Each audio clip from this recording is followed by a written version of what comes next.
স্থানীয় সরকার নির্বাচন আমরা নির্বাচিত সরকার হিসেবে মনে করি খুব দ্রুত সময়ের মধ্যে এটা হওয়া উচিত। আমরা এটা করতে চাই, কিন্তু একটু আইনগত জটিলতার কারণে একটু সময় লাগছে।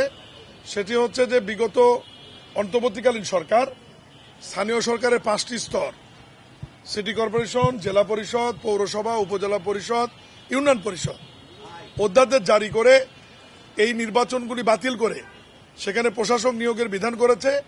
এবং এই নির্বাচনগুলো অতীতে যেরকম জাতীয় প্রতীক, ধানের শীর্ষ, এরকম বিভিন্ন প্রতীকে নির্বাচন হতো, সেই প্রতীকটি বাতিল করে সাধারণ প্রতীকে নির্বাচনের জন্য প্রস্তাবনা করেছে।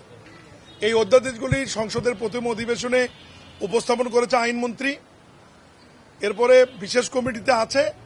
এটা মাননীয় সংসদ সদস্যরা এবং জাতীয় সংসদ আইন আকারে এই 5টি অধ্যাদেশ পাশ করবার পরে আইন মন্ত্রণালয়ে ভ্যাটিং হয়ে যখন আমাদের মন্ত্রণালয়ে আসবে, তখন সাধারণ প্রতীকের নির্বাচনের জন্য আমরা দ্রুত সময়ের মধ্যে নির্বাচনী ব্যবস্থা নেব ইনশাআল্লাহ।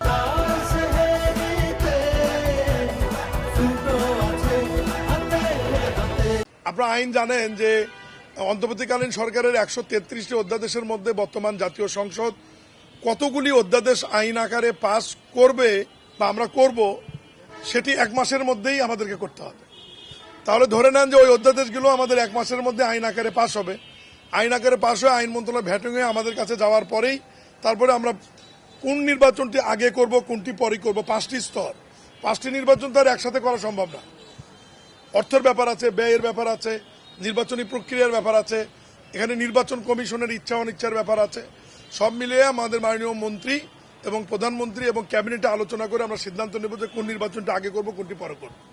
এবং এই সমস্ত নির্বাচন না হওয়া পর্যন্ত আমাদের যে রাজনৈতিকভাবে যে সমস্ত প্রশাসকদের দায়িত্ব দেওয়া আছে সিটি কর্পোরেশন এবং জেলা পরিষদে এবং উপজেলা পরিষদে যারা প্রশাসক আছে তারাই দায়িত্ব পালন করবে।